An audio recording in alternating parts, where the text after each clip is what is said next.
All right. Hello, everyone. I'm here with MartinShekelry, who some of you may know from Discord in these circles.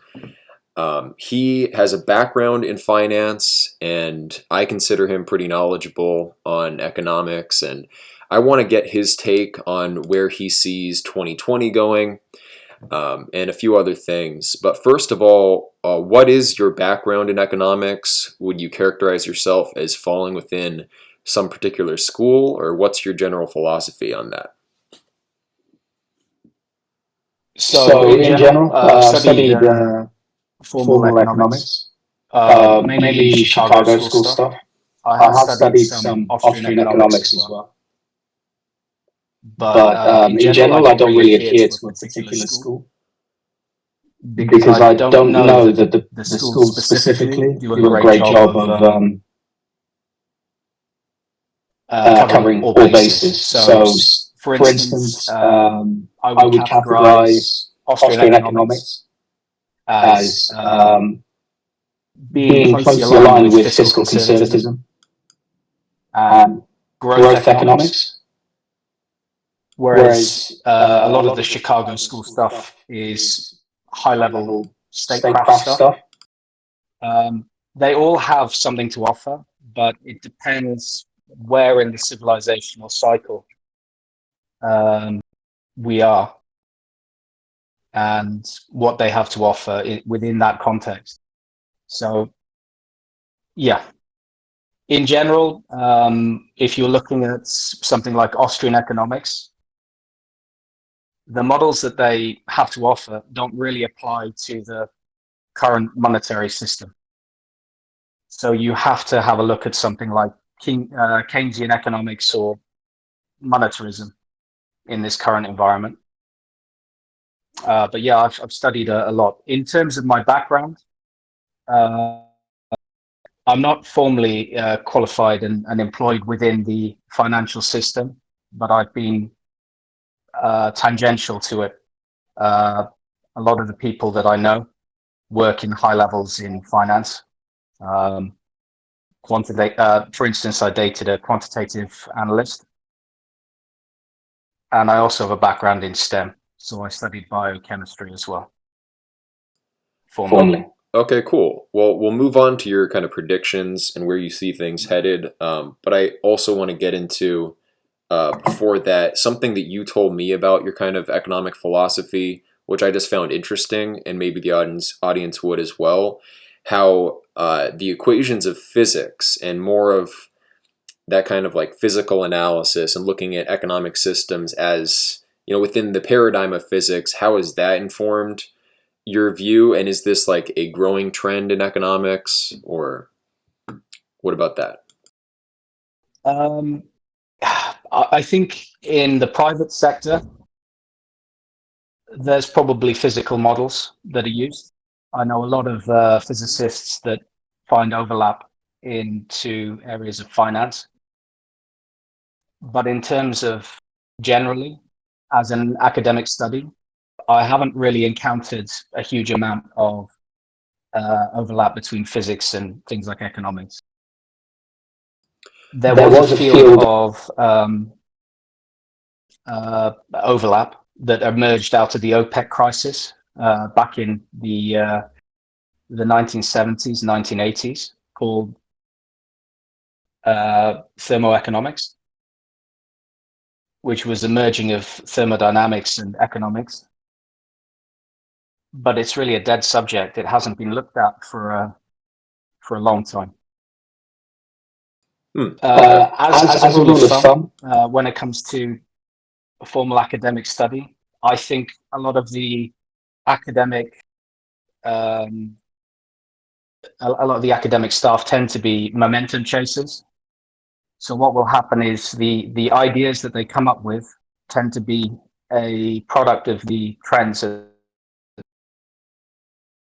as a result, you find these schools that come to the forefront under certain scenarios and then disappear from academic literature for 10 or 15 years, 30 years, Well, when you shared that with me before, as well as your reading list that I thought was very helpful, I just thought that that would be an interesting lens to look through. But in any case, if you want to learn more about Martin's perspective, you might want to seek him out on Discord. Just get involved in the circles, join my server, and I'm sure you'll find your way to his circles as well. But so moving on then to where did you see the economy headed for 2020 and maybe the next couple years before all of this happened? Like where did you see us in a larger kind of debt cycle, or where did you position us? Yeah, so one thing that the Austrians have had for a long time is this concept of the marginal productivity of something. So that basically means for every unit of something you add in addition, what you get back out of it. So the Austrians had been tracking something called the marginal product of debt, i.e., how much you get out of a system if you add an additional unit of debt. And this had been basically flatlining and declining, trending towards, well, limiting. It's like a mathematical limit to zero for a long time. So in terms of the overall situation globally, we're pretty much approaching the point where for every unit of debt that we add, we're not getting anything out. So this is obviously something that people will probably look at in the broader world and go, yeah, well, we knew that. But the system of debt that we've been adding is basically coming to an end. There's, it's pretty much hit its limits now. So that was something that was already in place. It's been in place for a while. So what would that mean, in like on terms the of ground? other tools? How would that pan out for the Yeah, major yeah, no worries. currencies, prices for commodities? Like what did you expect to see out of that? So one of the counterintuitive things in these kind of late stage debt cycles is that the moves from the periphery of the system into the core. So if you view the US empire as an extended economic empire, you can see the periphery is actually falling apart ahead of the core, which is the USA. So there's been a trend since about 2014 with money running out of the parts of the economy outside the US and seeking safety within the USA. It's been driving the US dollar higher and causing currency appreciation on the US dollar. It started under Obama back in 2014. And then when the Trump administration took over, they clearly made it an economic, probably their number one economic policy, to try to suppress the value of the dollar relative to non-US. That money's being driven out of these, or the wealth is being driven out of these other peripheral economies based on risk avoidance. So people in Europe, people in South Africa, other parts of the world are seeking safety in the core economy in the USA. So that's counterintuitive, because you think in a late stage debt bubble, you would want to run out of the USA, because they're the number one economy, number one financial economy. But you actually find the reverse. So capital flees from the outside in, and then that causes significant deflation within the core. And then at that stage, you set the stage for high inflation and a debt default within the core. So in terms of where we are on that, what's the trigger? What's the trigger that causes that? So you go from deflation, money is going into the core, people, higher demand for the dollar, in other words. this interferes with, say, Trump's agenda to bring manufacturing back because that hurts our ability to export if the dollar is more expensive. So Absolutely. what is the trigger that goes from deflation to inflation? Okay, so the trigger is really a change of um, global currency regime. So that inflection point where you're looking at a switch from a deflationary environment to an inflationary environment is going to be a revision in the global currency regime. Something like the ending of the Bretton Woods system under Nixon. Okay, so prior to Corona, where did you place us in this cycle? We're pretty late stage at this point. So at the moment, we have a serious US dollar currency crisis developing. Back in September time, there was a spike in the repo markets, which most people don't really follow because it's an institutional market, but it's basically an interbank lending market. So it's the short-term rates that banks can secure loans and collateral on a short-term basis. The rates in that market spiked from 2% to, I believe, 10% without looking at the chart in a day. And immediately the Fed jumped on top of this, the Fed Reserve, and started looking at liquidity provision into that market. This is all part of a broader issue with liquidity in the US dollar funding system. So yeah. So I think we're pretty late stage at this point. The move You in the can see repo with market, the sorts of moves that the when exactly did that happen with the sorry? repo market? It was September. I think it was September the 18th. I can have a look at a chart if you want me to. Okay, Let's interesting. have a quick check. So so how does coronavirus change this? Is it accelerating us towards this inflationary peak? I would assume so. Just general instability would cause people to lose faith in fiat currencies generally. That would be my take on that, coming from a background loosely in Austrian economics and listening to the gold bugs and the people pushing for like disaster prep and stuff like that for years. I've been following those people. So that's where my head goes. Is that, do you think, is that what coronavirus is leading us to? So I think the coronavirus is underrated in terms of the um, sorts of political changes it could bring in. There are some parallels with the Black Death. My friend's a historian. I was speaking to him the other day, and he brought up the good point that the Black Death basically um, forced significant changes across Europe in terms of the structure of the society and brought about um, basically the end of feudalism. So I think as a political device, the actual coronavirus is underrated.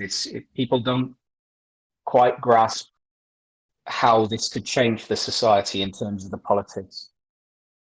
In terms of the financial situation, I don't think it really changed much in terms of the trend. Um, it may have some lasting implications for the economic activity, but a lot of that is around the lockdown measures and the reduced mobility within the economy, which is obviously going to hit the real productive capacity globally of the economy. Right. In terms of the broader debt cycle, it would speed things up. So there would be an acceleration because it becomes harder to service interest on debt. But in general, that trend was already going. So, So, we we might be might be talking. talking bringing something forwards that would have happened in 2023 now happens a year earlier, or something like that. Right, right. Um, so one of the things that this suppression of real economic activity with all the lockdowns could do that I'm concerned about is um, like a lack of export in agriculture in various countries. I think Vietnam just basically, like India, locked down their pharmaceutical out exports. I guess Vietnam is no longer exporting rice, and they're like the third largest exporter. More countries might end up doing this if they're worried for their own populations. I think there is a kind of uptick in nationalist sentiments as a result of this. Now, in the US, I'm not too concerned because we are, I believe, like the largest agricultural exporter in the world. But so I don't think that people will be starving in the US, but in many parts of the world, I'm afraid that the food supply might be an issue just because there's not as much trade. And even within the US, like migrant workers, people who come up seasonally from Mexico for the harvest, that may be suppressed as a result of lockdown measures and closing up the border. So where do you see that headed? So that's actually pretty accurate. The risk is actually food prices rising. The USA has a pretty strong agriculture industry, but and also a relatively low population density. But if you look at somewhere like Asia, where the population density is pretty high, more or less routinely across certain areas of the main continent, rising food prices could be a significant issue for the society. And when it comes to food prices rising, we get into the region of political change again. The bread and circuses stop, and the politicians then at that stage get held to account. And in general, in terms of trade and economics, people don't see the economic system as a complex system. So people will look at tweaking one variable, thinking it's a satisfactory solution to something. But in complex systems and networks, like a trade network, you tweak a variable somewhere and it can have a non-linear impact somewhere else on the system. So, by bringing in these fairly heavy-handed measures to contain the coronavirus, you're basically tweaking things in such a way you could cause riots, civil unrest, and this is really the kind of thing we saw with Black Death previously.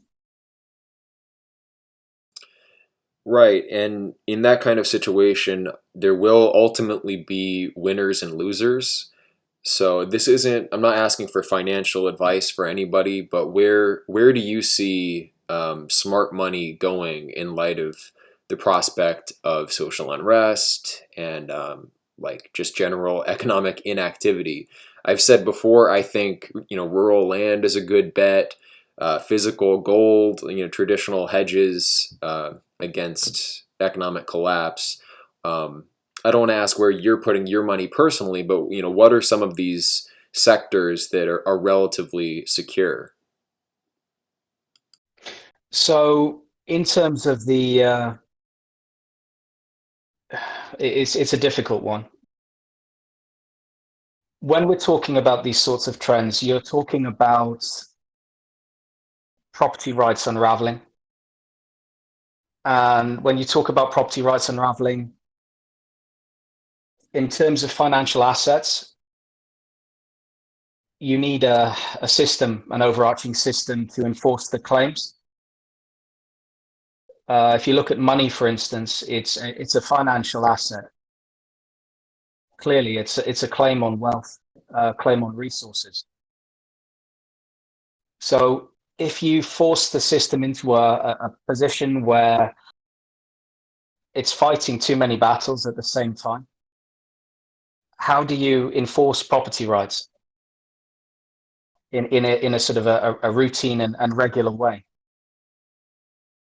And that's the risk, really, is that property rights unravel.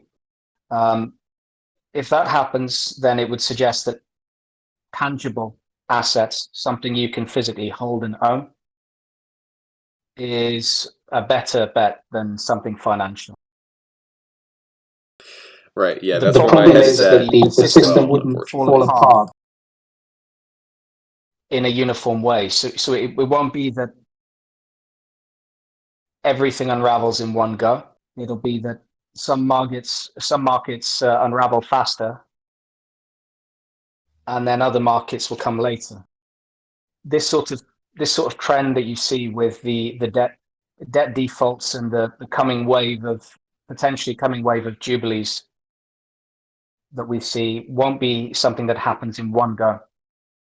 The period that we're in right now has some parallels with the interwar period. Well, not the interwar period, the 1930s to the 1950 to about 1950. That particular period was categorized by high levels of debt, debt defaults at the state level, and rapidly changing property rights. So I don't know if that helps answer the question, but tangible goods, you can at least enforce a claim over that personally. You can be the one that enforces the property right. You don't need a state to do that for you. Right, But which is in a the very US, I don't know if we're quite there yet. very pessimistic outlook. Hopefully, it doesn't get that bad. One of the things that I'm kind of seeing out of this in the U.S. response is kind of priming people for a greater level of surveillance and in general, like control over economic life, direct state intervention. People have talked about UBI potentially coming out of this, and if policymakers in the US are afraid of the level of instability that you're referencing, I would think that they would jump on the opportunity to start handing out checks to stem rising tides of anti-government sentiment. What they've done so far, giving basically trillions of dollars in bailouts to the biggest corporations, that I don't know if it's creating a backlash currently, because I'm not sure that people are really aware of the extent of what's happening. Where the average person is supposedly going to get a $1,200 check, but meanwhile, $4 trillion is being handed out with very little oversight to, again, exclusively like Fortune 500 companies, essentially. So I don't see the U.S. government, solving this problem of anti system rage or whatever it might turn into. But hopefully they move in that direction and move in some more populist economic relief measures or something like that. But what do you see in the behavior of government? Are governments jumping on this opportunity to create more of a direct dependent class than we already have? So in terms of the political side, yeah, there's absolutely a concerted attempt to control, because at this stage in the sort of the cycle, the ability to enforce things like property rights becomes constrained. So you tend to find an increase in authoritarian or totalitarian behavior.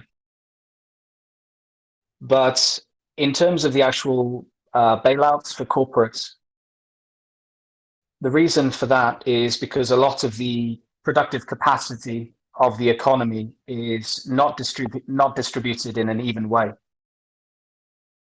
So these corporates have probably the lion's share of the productive capacity in terms of their claims on factories around the world and capital stock. So it's an attempt to bail out the holders of the capital stock to keep the system going. Which makes sense, but What you described it doesn't necessarily assuage the kind of in resentment that might occur from no, this. no, absolutely not, absolutely not. So what you've described tends to come later. So that would be your Jubilee territory. What you need to remember is that the average household in the US is probably underwater in terms of their financial situation. Most households will be in negative equity, right? So the late stage is the Jubilee. Jubilee being writing off the debt, and there's a few ways that you can write that debt off. But once that Jubilee occurs, you see a transfer of wealth from the holders of the financial claims, the people who hold the assets, to the people that hold the liabilities. And what I mean by that is the average household being underwater, the people holding the other side of that negative equity are the wealth of the financial assets. So when you write off the liabilities of the people, you're writing off the financial asset on the other side. You're basically destroying the value of both the liability and the corresponding asset, which represents a wealth transfer. Well, Does that sure, make sense? and it seems like the banks are actually the losers on that, right? Yeah, to an extent, yes, because the banks are going to be the gatekeepers of the financial system. So they're the ones that keep everything going. Right. So yeah, so the banks will be dependent on this sort of thing. You know, this cycle has carried out many times throughout history. We keep getting ourselves into a situation where the debt is sky high. At the very highest point in the sort of the debt cycle, you have this broad divergence in wealth between the average citizen and the ultra wealthy. And then once the Jubilee happens, the wealth converges back to a point because you're basically writing off so many financial assets that people just don't have the wealth. So everyone is equally poor at that stage. You know, it kind of puts everything back on an even grounding. Mm. So in the conspiracy theory circles that I've trafficked in past years, people have talked about a kind of global financial reset, like a global jubilee, maybe the issuance of a new global currency. That would be the new world order direction for some kind of controlled redistribution. But the alternative to that, if they lose control of it, is a hyperinflation of currency, which does the same ultimately and kind of writes off the assets and liabilities, financially speaking, kind of levels the playing field. But do you think it's better for all of us, for stability generally, if they are able to kind of control this with some kind of jubilee scheme? So that's a difficult question to answer. You're basically talking about the difference between an orderly default versus a disorderly default. Disorderly default, it could be better in the long run. It may be worse. You're talking about, you know, flipping the entire table flipping the board game over. As a rule of thumb in economics, if there's a severe shock, the more acute the shock is, the harder it is for people to adapt, and the more destructive it is for the society.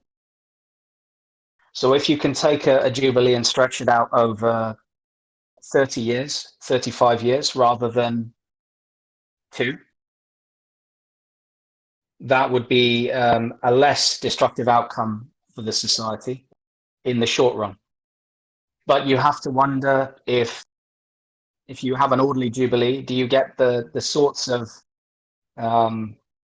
behaviors resetting, the reset in the way people live, the way the society is configured?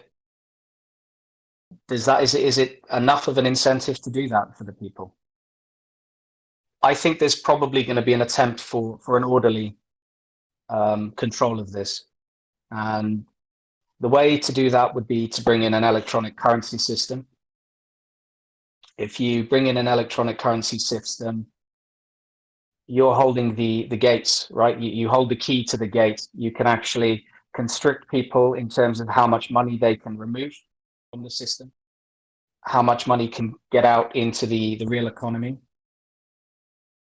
And you can basically control that spigots. You can let the money trickle out of the financial system rather than completely like a Weimar style hyperinflation, where Right. the velocity of cash just goes to in positive infinity.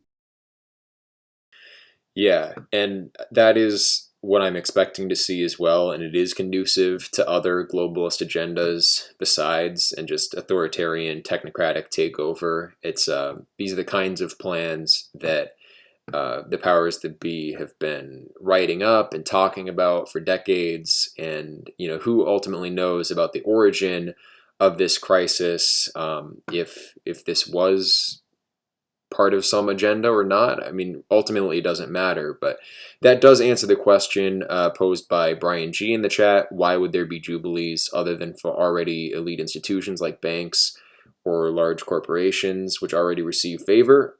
Because this would be a way of, as Martin put it, like controlling the spigot and not having this huge velocity of liquidity pumped into the system all at once. And we are, in many regards, sitting on top of liquidity bombs.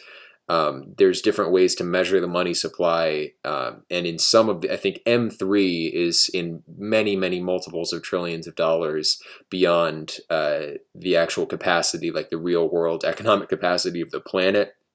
And so, financial schemes have set up and just debt-based financial economies have set up the potential for this kind of hyperinflation scenario. But we also now, with maybe cryptocurrencies or some kind of electronic currency, as Martin was saying, have the potential to control this kind of event. So I think that's why they would go the Jubilee option. That would be A, solve the resentment problem, and B, the liquidity problem.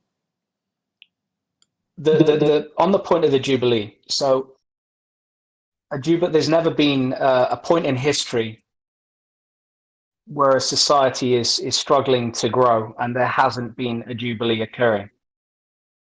It's something that happens regardless, because it becomes a mathematical certainty.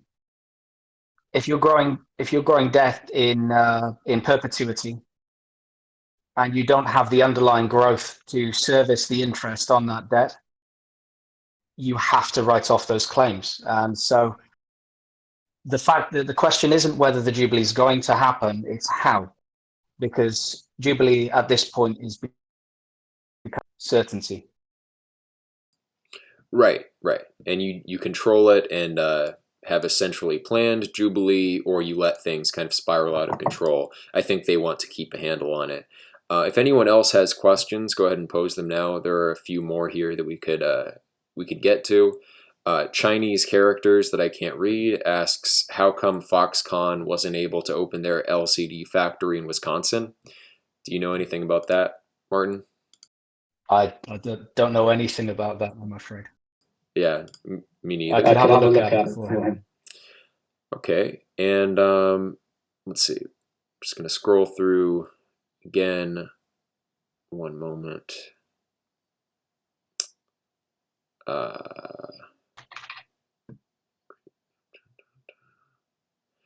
Rob Schmurder, I've heard indexes have been created to track China's GDP because they're so dishonest about the true state of their economy. Yeah, people are kind of debating about the robustness of China's manufacturing um, base, and if it is a kind of paper dragon. What's your take on China? Where do you see China going as a result of all this? Yeah, so that's an interesting question. So um, economists and business people in general have a concept of asset. It's called asset specificity. So that means how specific is the asset uh, that you have to the job it's doing, right? When you look at asset specificity across a broad spectrum, things like factories have a very high level of asset specificity. That means to say, if you're in China, you're manufacturing cars. You have you have production lines that are built in the real economy to service that demand, and they are only going to produce cars.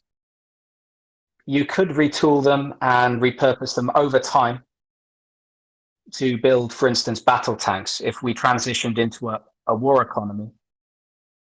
But in general, that's pretty hard to do, and it takes a lot of time, a lot of investment, and a lot of expertise. Okay. So, what happens in this particular part of the cycle? We have an economic recession. China is sat on production lines and real capacity for manufacturing these things. They're going to be slow to respond. You saw a similar thing with the US coming out of the Second World War, right? The USA was the seat of the productive capacity for the world, and after the collapse of the sort of the war economy, you had this retooling and repurposing of the military complex into the auto industry. So in general, if there's a recession now, China is going to suffer quite acutely in the near term. They have a bunch of workers that are built and a bunch of factories that are built for um, just for manufacturing these particular types of goods. It could take them 5 or 6 or 10 or 15 years to repurpose those factories and get things back on track if the demand on the other side of the equation falls off the cliff, which it is, right? And And then on then the on the other other side of side of the sort of the asset specificity spectrum, you have things like services. So the service industry, for instance, which is quite large in the USA and also in other parts of the sort of the consumption centers of the world, like the UK.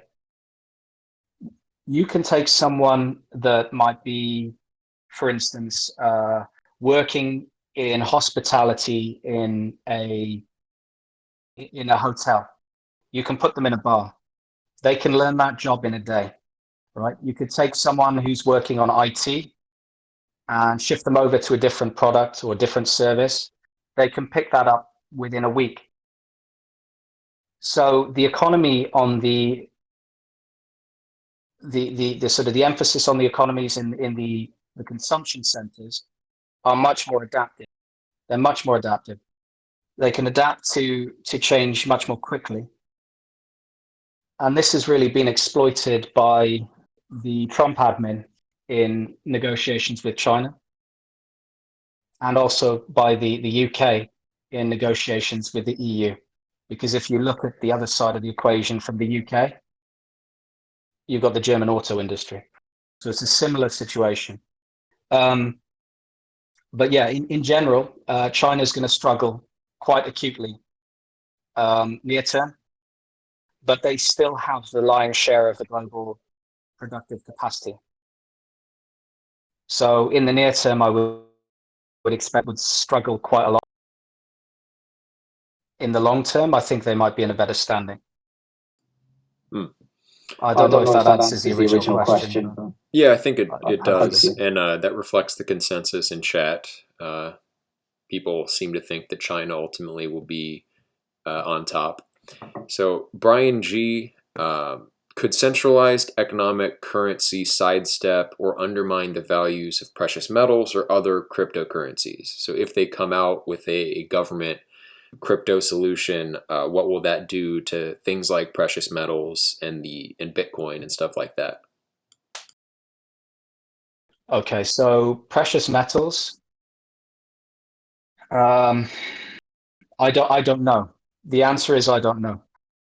It, in general, the government would need to control the vendors or the flow of precious metals. What might happen there, um, rather than them like taxing or something like that, they might just might just cease the wholesale of precious metals, so they become unavailable.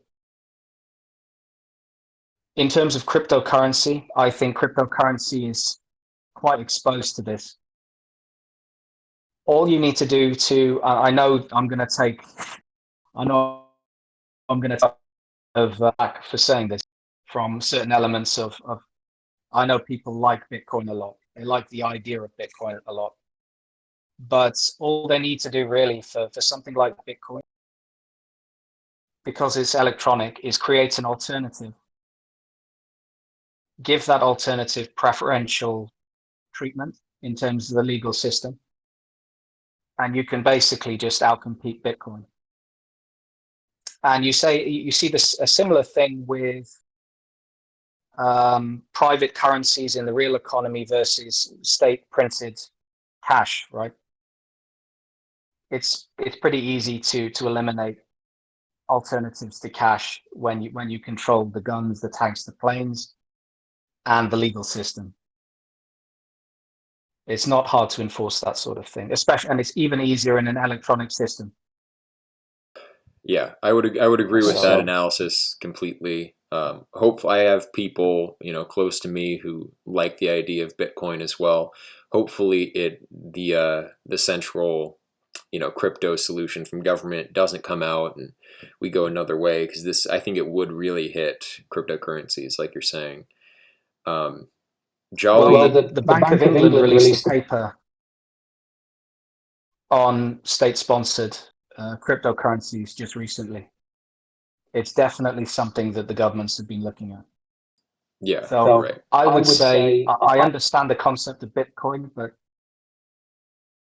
care advised, basically. Mm-hmm.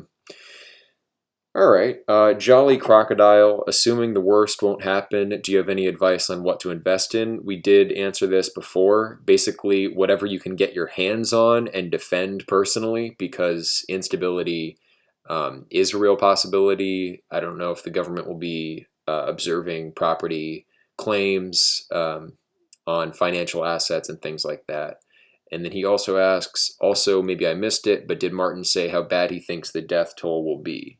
So, just directly from the virus itself, I guess is one question. And then, if this leads to significant political instability, um, what kind of human toll do you think this all might have? Yeah, so the actual death toll on the virus is pretty low. Without getting into it's just the flu, bro territory, because I know there's a lot of people that have just been dismissing it offhand. Um, the viral death toll, it could be high, but only if it was left to spread without any containment measures. So we can see the containment measures here now. In the original SARS outbreak back in 2003, 2002, I believe, that had an R naught of 2.5 to 3.5. And R naught is obviously the the virus infects each generation, right? So anything over one is potentially into pandemic territory. The higher the number, obviously, the faster it spreads.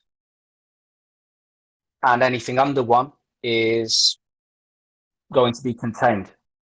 So when the original SARS came out, as soon as Hong Kong introduced containment measures, it dropped the R naught from 2.5 to 0.4. Now that we've seen the containment measures on this coronavirus, I think the actual limit, there'll be a pretty limited death toll, even compared to other seasonal viruses like influenza. If the virus had been left to spread, we could have seen 90 to 100 million people if it was just left to go wild, but it's been contained now. It's important to mention that most of those people that would have died, most of them probably had an underlying health issue or were elderly, extremely elderly, or they might have a health issue that's undiagnosed. So, so coronavirus, about 90 to 100 million, I would have thought, if it had just been left to go wild, but it hasn't. In terms of the economic impact of the sorts of measures we're seeing, with a system this highly leveraged and with a risk of climate turning down, we could see famine and things like that arising out of it. So the actual death toll that's tangential to the sorts of policies we're seeing could be much higher. You know, it's not something that'll happen overnight. It's something that will happen over years, because people don't go bankrupt. They don't go bust straight away. You know, it takes time. But this could have a significant humanitarian impact over, the next 5 or 6 years. Right. Maybe over 100 million people if this continues. Yeah, I wouldn't be surprised. And if you look at somewhere like Africa or parts of South America without robust medical systems, and we don't have Western aid going to those places at the moment, the Doctors Without Borders are basically shut down. It looks like that's going to be a big source of instability politically, migration. Long term, you're looking at whole continents being completely destabilized, and we're not able to get a handle on it. And it's interesting because we do see some tendencies that would lead towards an increase in nationalism. People are more concerned about looking after their own well-being.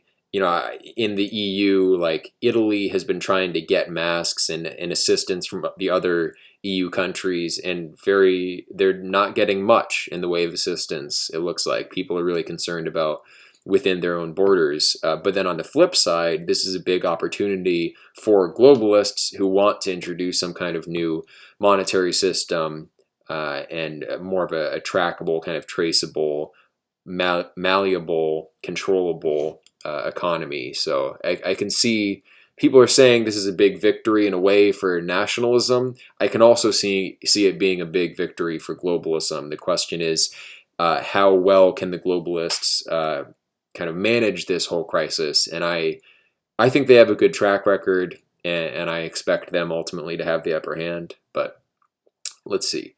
There is Anders Haas has an interesting observation regarding a way to respond to this. So channeling a centrally generated money supply into industry will stabilize the market and the economy. However, it will generate other problems such as centralization of power and more bureaucracy. So basically, like the US and other free market economies would be converted more or less into command economies. And that is what we see now with like ordering the auto manufacturers to switch into PPE and stuff like that. I mean, if the instability lasts and government is able basically to directly control industry, we could maybe some of the benefits that China saw from a mix of free market and command economy dynamics could actually be brought over here. But as he says, as Anders says, there will be knock-on effects that we might not initially anticipate. The interesting thing is on the other side of the you've almost got this dual system right now in terms of the politics, where you have the Anglosphere that's very liberal, and then in other parts of the world you have a command style economy, or command hierarchy and command structure there, that is very much the other way. So I actually think that there's a chance that this could cause limited liberalization in parts of the world that are highly command structure oriented. And in the West, as you said, it could lead to an increased command style economy. So you kind of get this two-way mean regression globally towards something in the middle, rather than with one side going very liberal to something more command style, and the other side going very command style to something a little bit more liberal. Yeah, that's interesting. So in a number of ways, the whole crisis may act as a great leveler, although it may be something where it levels, medium-sized businesses.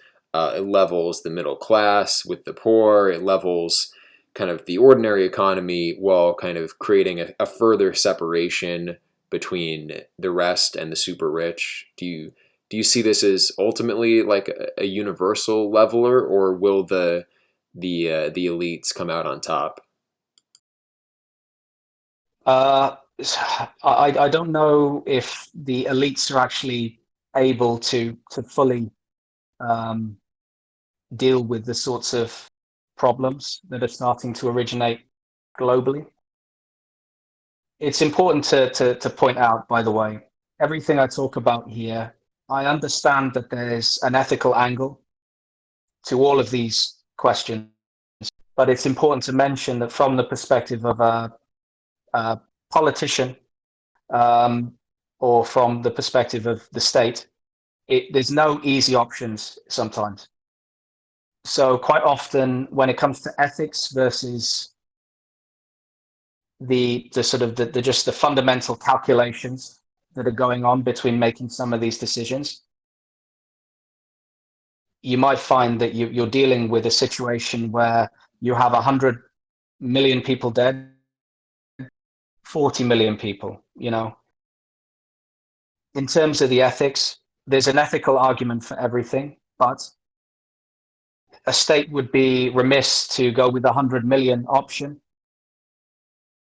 without a good reason over the 40 million.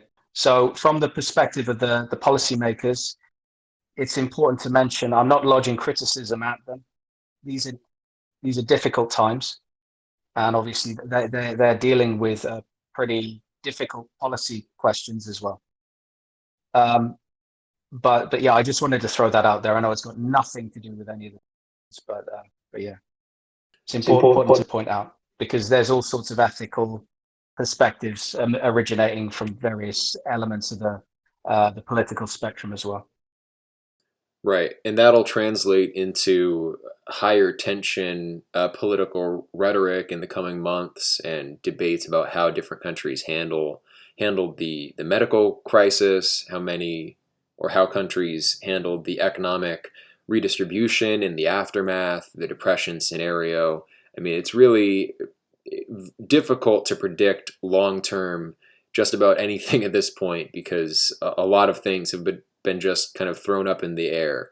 For my own part, I do expect the elites to keep a handle on it somehow, um, because I have a suspicion that a lot of this has been planned out ahead of time, whether or not it was caused by certain elite factions. And Rob Schmurder has a question about Charles Lieber and the Harvard connection. So there is definitely an angle to look at I don't think any of us know for sure what happened with the beginning of coronavirus. But yeah, I expect the elites to find a way to turn this to their advantage. They always seem to. But yeah, these ethical questions and just the uncertainty makes this a very interesting time to be alive, and it opens up political possibilities as well. So nothing at this stage, nothing is impossible. So I think we need to be having these conversations about where we want to be headed in terms of cooperation. And do you want to say anything on that note before we end? Like what can we collectively do in the face of this? So, in the face of what's going on, I think there is an opportunity to to to actually make the structure of things around you more robust. So things like family and community, you can step up and and become a capable person and make the societies around you more robust. If there is a fragmentation in the political system or upheaval, then your immediate world is still quite a robust place. And that's what's needed if there was a serious issue for the civilization. That would be the sort of the trend that gets things back on track. So there are high level political questions, and there's a lot of opportunity out there.